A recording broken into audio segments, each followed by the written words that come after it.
je suis Nadia Gibert, responsable entre autres du département Asie chez Casterman. Ouais. Le département Asie, on l'appelle un peu comme ça d'une façon un peu générale, il comporte pour l'instant 3 collections.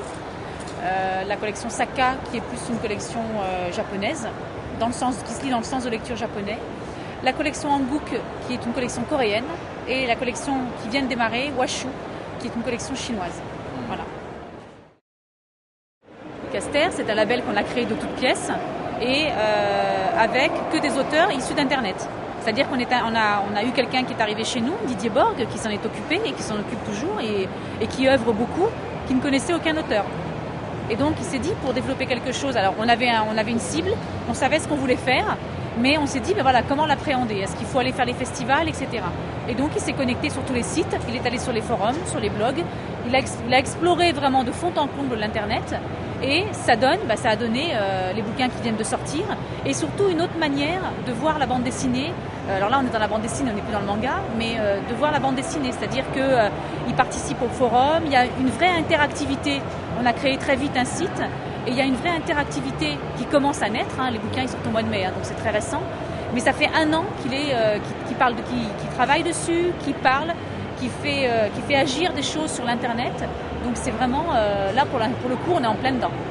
Là j'ai l'impression qu'il va se passer beaucoup plus de choses puisque si vous allez un peu, il y a le site Caster qui est en pleine évolution, mais il y a aussi pas mal de choses qui se font sur les blogs, sur les forums. Donc c'est vraiment le début d'une autre façon d'appréhender la bande dessinée et surtout l'édition en tant que telle. C'est-à-dire, c'est pas un auteur qu'on a été chercher parce qu'on le connaissait non. Bien souvent, des jeunes auteurs qui publiaient sur les sites et qui n'étaient pas publiés par les auteurs, par les éditeurs en France. Voilà. Il faut oser parce qu'on ne fait pas encore aujourd'hui. Il n'y a pas que la prépublication. Moi, je suis certaine qu'il y a plein de choses à faire en ligne qu'il faut tester aujourd'hui parce que les Japonais et les Coréens surtout, j'ai vu ça, sont vraiment très très innovants par rapport à l'internet. Ils n'hésitent pas à mettre. Nous on a acheté des livres. Au départ, les livres ils ont été faits sur internet. Et c'est parce qu'il y a eu du buzz, parce qu'on en a parlé, qu'un éditeur a vu ça et a dit je vais faire un livre. Donc ça veut dire qu'au départ c'est pensé pour internet. Donc c'est pas pensé pour le livre. Et ça, l'interactivité elle vient de là aussi. C'est-à-dire que d'abord je travaille pour le web, je fais un livre derrière et entre temps il se passe plein de choses. Il n'y a pas de frilosité des éditeurs par rapport à la numérisation des contenus Non, parce que je crois que... Alors c'est vrai qu'on pourrait, parce qu'on a vu le disque, on a vu le disque qui a beaucoup souffert.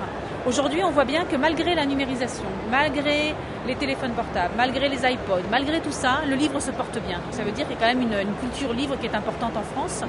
Et de toute façon, on ne pourra pas s'en passer. L'Internet est là aujourd'hui, va se développer, le téléphone est là, on ne va plus s'en passer.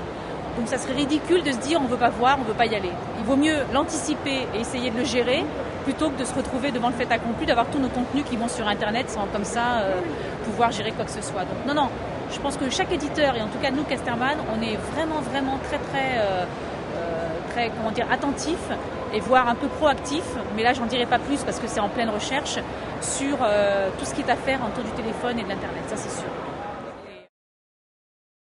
De l'autre côté, il y a une vraie réflexion aussi qui est menée sur les téléphones portables, mais là, ça va être encore un peu plus lointain en termes de réalisation, puisque aujourd'hui en France, on n'est pas encore assez développé, n'est pas le mot, mais on n'a pas les pourvoyeurs d'accès n'ont pas encore réfléchi à différentes choses autour du mobile.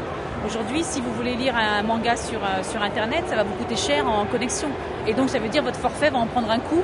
Et donc c'est pour ça que les jeunes ne se connectent pas vraiment beaucoup à Internet sur leur téléphone portable.